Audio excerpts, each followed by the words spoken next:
Bhadrachalam BJP ticket దివంగత నేత కుంజ సత్యవతికి కేటాయించారని, కానీ ఆమె హఠాన్మరణంతో ఆ అవకాశం తనకు వచ్చిందని కుంజ ధర్మారావు అన్నారు.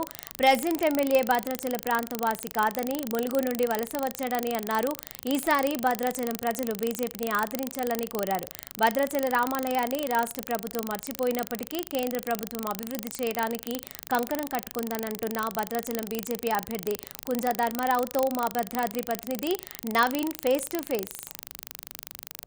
తెలంగాణ రాష్ట్రంలో ఈసారి అంటే గతం కంటే కూడా ఎక్కువగా సీట్లు సంపాదించాలని చూస్తున్నటువంటి బీజేపీ పార్టీకి సంబంధించి భద్రాచల నియోజకవర్గం నుంచి పోటీ చేస్తున్నటువంటి కుంజ ధర్మారావు ఇప్పుడు మనతో ఉన్నారు. ఆయన అడిగి ఆయన ప్రచారం ఏ విధంగా సాగుతుంది, భద్రాచలం పరంగా వారు ఎటువంటి అభివృద్ధి కార్యక్రమాలు అంటే వారు ఒకవేళ గెలిస్తే ఎటువంటి అభివృద్ధి కార్యక్రమాలు చేస్తారో వారిని అడిగి తెలుసుకుందాం. సార్ చెప్పండి, అంటే అనూహ్యంగా మీకు ఈ యొక్క భద్రాచలంకి సంబంధించి బీజేపీ సీటు వరించడానికి మీరు ఏ విధంగా భావిస్తున్నారు? నేను ఒక రకం చెప్పాలంటే నా అదృష్టంగా భావిస్తున్నాను. రాష్ట్ర కమిటీ, కేంద్ర కమిటీ వాస్తవంగా దివంగత నేత క్రిస్టియసులు సత్యవతి గారి టికెట్ కేటాయించారు. వాస్తవంగా ఆవిడ అటన్మరణం కారణంగా నాకు ఆ సీటు కేటాయించడం జరిగింది. వాళ్ళు నా మీద ఉన్న నమ్మకాన్ని, విశ్వాసాన్ని మరింత కృషి చేసే విధంగా, ఆ నమ్మకాన్ని కాపాడే విధంగా నేను కృషి చేస్తాను. సార్, ఇప్పుడు ఈ ఎన్నికలలో మీ యొక్క ప్రచారం అంటే ఏ విధంగా సాగుతుంది, ప్రజల నుంచి ఎటువంటి స్పందన లభిస్తుంది? ప్రత్యేకించి చెప్పాలంటే ఇక్కడ కాంగ్రెస్ పార్టీ గెలిచింది, ఎమ్మెల్యే గెలిచాడు పొదం వీరయ్య గారు. ఆయన గ్రామాలు తిరగటం కానీ, మండలాలు తిరగటం కానీ, భద్రాచలం టౌన్లో అనేక కాలనీస్ ఉన్నాయి, తిరగటం కానీ ఎక్కడ ఏమీ చేయలేదు. అలాగే అభివృద్ధి కూడా శూన్యం. ఆయనకి ఎలాంటి నిధులు కానీ, విధులు కానీ రాష్ట్ర ప్రభుత్వం కేటాయించలేదు. ఆయన ఎక్కడ కూడా ఒక తట్టెడ మట్టెత్తి పోసిన దాఖలాలు ఎక్కడ లేవు. కాబట్టి ఆయన అన్ఫిట్గానే భావిస్తున్నాం. రెండోది ఏంటంటే ఆయన ఇక్కడ స్థానిక వాసి కాదు, ములుగు నుంచి ఈ ప్రాంతంగా వలస వచ్చిన వలసవాది. ఆయనకు జనంలో పెద్ద కోఆపరేషన్ లేదు. ఇటీవల కాలంలో ఆయన మీద అనేక అవినీతి ఆరోపణలు ఉన్నాయి.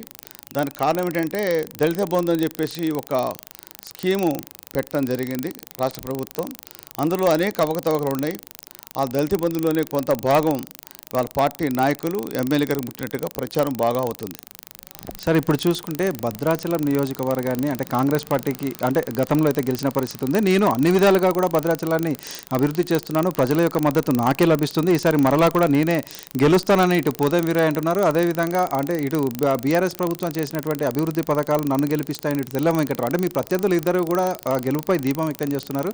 మీరు ఏ విధంగా మీ గెలుపుపై ధీమా వ్యక్తం చేస్తున్నారు? ఒక్క విషయం అండి, బీఆర్ఎస్ ప్రభుత్వం, రాష్ట్ర ప్రభుత్వం వాళ్ళ సొంత ఎమ్మెల్యేలకి, మంత్రులకి ఏమీ చేయదు. అలాంటి దీని ప్రతిపక్ష లీడర్గా ఎన్నికయ్యాడు. ఈయనకి ఎలా చేస్తే ఏం అభివృద్ధి చేశారండి? ఇక్కడ ముందు వచ్చాడు బీఆర్ఎస్ నేత, ఆనాటి మన కేసీఆర్ గారు, ఆనాటి టీఆర్ఎస్ నేత కేసీఆర్ గారు 9 ఏళ్ల క్రితం వచ్చాడు. భద్రాచలం పట్టణాన్ని అభివృద్ధికి, గుడి అభివృద్ధికి 100 కోట్లు కేటాయిస్తుందని చెప్పి మాట ఇచ్చాడు, వాగ్దానం చేశాడు. ఒక్క 100 రూపాయలు కూడా ఇక్కడ కేటాయించలేదు. ఇటీవల కాలంలో వరదల బీభత్సానికి రాష్ట్ర వ్యాప్తంగా బాగా జరిగింది. వరదల బీభత్సం భద్రాచలంలో ఎక్కువ జరిగినాయి. 2 ప్రక్కల గోదావరికి చాలా నష్టపోయి ఉన్నారు. పల్ల ప్రాంత ప్రజానీకం చాలా నష్టపోయారు. ఇలాంటి వాళ్ళని అభివృద్ధి చేయడం కోసం అని చెప్పేసి 1000 కోట్లు కేటాయిస్తారని చెప్పాడు. కరకట్ట నిర్మాణం, పల్ల ప్రాంతంలో ఉండే ప్రజానీకాన్ని మెరక ప్రాంతంలో పక్క గుర్రలు కట్టించే విధంగా మాట్లాడాడు. దాని గురించి ఇంతవరకు ఏమి చేయలే. సార్, గత పాలకులందరూ కూడా వారి హయాంలో అయితే అంటే భద్రాచలాన్ని నేను అభివృద్ధి చేశానంటున్నారు. కానీ భద్రాచల నియోజకవర్గాన్ని తీసుకుంటే ఇప్పటికీ కూడా చాలా వెనుకబడి ఉన్నదని అయితే తెలుస్తుంది. దీనిపై అంటే ఒకవేళ మీరు గెలిస్తే ఈ యొక్క భద్రాచలాన్ని అంటే ఇప్పుడు చెప్పిన దానికంటే కూడా వేరే విధంగా ఏ విధంగానైనా అభివృద్ధి చేయగలరా? సార్, ఒక విషయం ఏంటంటే సిపిఎం పార్టీ ఎమ్మెల్యేగా 7 సార్లు గెలిచింది. నేను అందులో నాయకుడిని, సిపిఎం పార్టీ లీడర్ని నడిపించినవని. ఆనాడు మేము ప్రభుత్వం అడిగితే ఒక పైసా కూడా ఇవ్వలేదు. ఈ 7 టర్మ్స్ అంటే 35 ఏళ్ళు ఒక పైసా కూడా రాష్ట్ర ప్రభుత్వం కానీ కేంద్ర ప్రభుత్వం కూడా ఇవ్వలేదు సార్.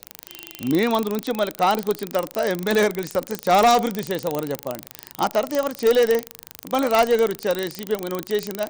ఇప్పుడు ఈయన ఉన్నాడు, మన పొదం వీరయ్య గారు ఏం చేశాడా? ఏమీ లేదు. కాబట్టి అభివృద్ధి అంటే అది మాదే, మేము చేయడం తప్ప వేరే వాళ్ళు లేదు. ఇప్పుడు కూడా మేము చెప్తున్నాం, మేము గెలిస్తేనే ఈ ప్రాంత అభివృద్ధి అవుతుంది తప్ప వేరేవిగా గెలిస్తే మళ్ళీ శూన్యమే. అందులో ఏమంటే మీ నాయకులు లేదు. మొత్తంగా మనం చూసుకుంటే ఇప్పుడు భద్రాచలం నియోజకవర్గానికి సంబంధించి అభివృద్ధి పనులను కూడా మా హయాంలోనే జరిగాయి. మరలా మాకు ఒకవేళ భద్రాచల పట్టణ ప్రజలు పట్టం కడితే భద్రాచలాన్ని అయితే అభివృద్ధిలో నడిపిస్తామని అయితే చెప్తున్న పరిస్థితి ఉంది. కెమెరామెన్ ఉదయ్తో నవీన్, రాజ్ న్యూస్, భద్రాద్రి జిల్లా.